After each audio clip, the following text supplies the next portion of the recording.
আমার নাম মোহাম্মদ ফরহাদ মিয়া, গ্রাম আরাংঘাটি, post office Hajipur. আমি ধান চাষের সাথে 10 থেকে 15 বছর থেকে জড়িত।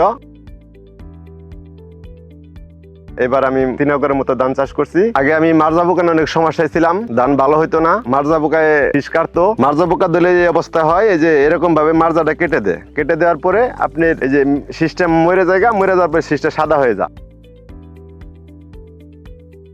এখন আপাতত আমি বাইরের পরিচিত অফিসারের সাথে আমি কথা বললাম, বলার পরে উনি বললো যে বাইরের বায়োগু স্প্রে করে। বাইরের বায়োগু স্প্রে সিজনে 2 বার করলে আপনার খেতে আর কোনো সমস্যা, মার্জা কাটা হবে না। আমি প্রথম স্প্রে করছিলাম 20 থেকে 25 দিনের মধ্যে, দ্বিতীয় স্প্রে করছিলাম 40 থেকে 45 দিনের মধ্যে। এখন আমার আলহামদুলিল্লাহ ফসল ভালো হয়েছে। বায়োগু, ফসলের পাহারাদার।